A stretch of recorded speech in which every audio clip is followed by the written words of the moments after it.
In the last lecture, we learned about atoms. Later in this module, we will learn about how radiation interacts with atoms. To do that, we first need to understand what radiation is. Well, there are two kinds of radiation: particulate radiation, where energy is in the form of particles, and electromagnetic radiation, where energy is in the form of waves. Particulate radiation we will discuss later, but the focus of the next few lectures is on electromagnetic radiation. To understand what electromagnetic radiation is, we must first understand the fundamental structure of the wave. In principle, waves are a physical effect of energy being transferred over space and time. There are two types of waves in the environment: mechanical and electromagnetic waves. In this lecture, we will learn more about mechanical waves. What's unique about mechanical waves is that they need a medium through which to travel. By increasing and decreasing pressure in a medium, mechanical waves are created. For example, when you clap your hands, you increase the pressure in the atoms of the air. This change of pressure travels in the air to our ears, where we hear it. For mechanical waves, the speed to which the energy gets from one point to another varies, depending on the medium through which they travel.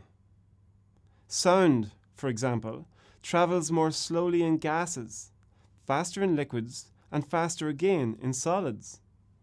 This is because it takes longer from the change of pressure to move through matter that is loosely packed, such as air, because the atoms in air have to move further to pass that pressure along to the neighbor.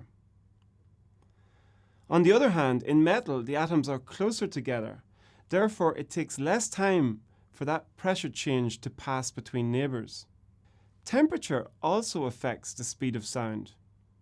At higher temperatures, the atoms in air vibrate faster.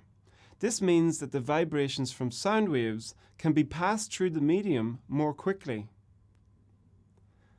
Let's look at the difference that temperature can make to the speed of sound. On Earth, the speed of sound at sea level, assuming a temperature of 15 degrees Celsius, is 340 meters per second.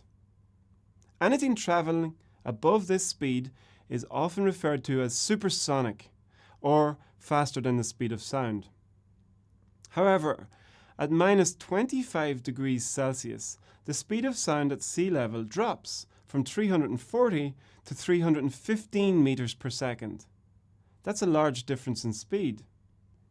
So we can see that the wave needs a medium, and the medium can affect the properties of a wave.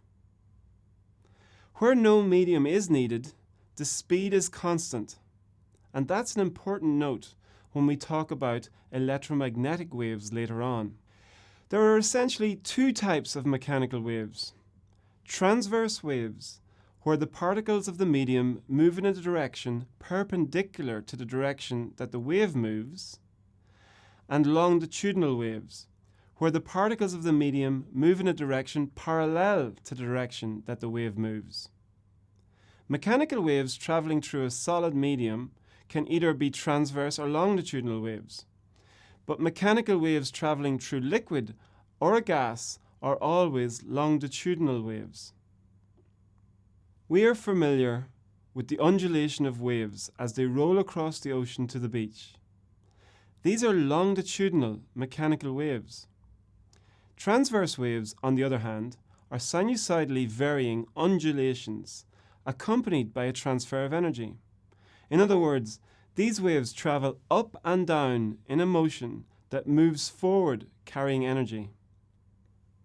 Electromagnetic waves are transverse waves, and we will learn more about them later. Let's look a little bit more at the properties of transverse waves. Firstly, all waves have speed, frequency, and wavelength. The distance between the peak of one wave and the next is called the wavelength. So, if there is a shorter distance between waves, there is a shorter wavelength. Wavelengths are measured in meters. The number of waves that pass per second, that's called the frequency of a wave. These are measured in cycles per second, or hertz. At a constant speed, shorter wavelengths mean the frequency of the wave increases, as one wave follows the other more closely. Likewise, as wavelength of the wave increases, the frequency of the wave decreases.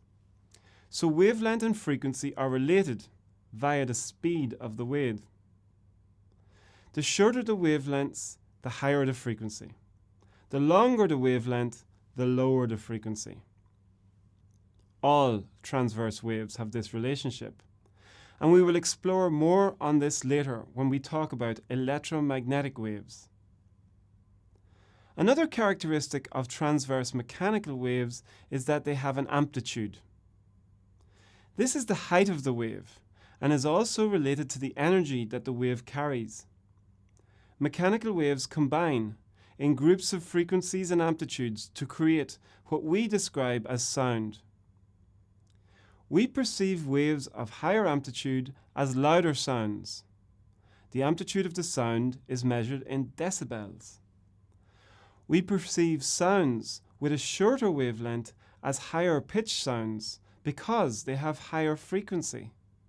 The unit of pitch is the same as frequency, so they are both measured in hertz. So, we can see that a wave needs a medium through which to travel, but the medium can affect the wave's properties. Where there is no medium needed, the speed of the wave is constant. With a constant speed, by increasing the frequency of the wave, we decrease the wavelength. For example, with a low note C and a high note C, we can change the pitch of notes by changing the frequency of the wave. So let's summarize what we have learned in this section. There are two types of waves, mechanical and electromagnetic. Mechanical waves need a medium through which to travel. The medium of the wave can affect its speed. Transverse mechanical waves travel up and down in a motion as they move forward, carrying energy.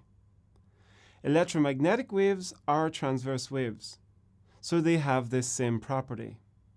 In the next lecture, we will build upon our knowledge of mechanical waves to understand electromagnetic waves. As you will see, electromagnetic waves have many similar properties to mechanical waves. However, there are also some very important differences.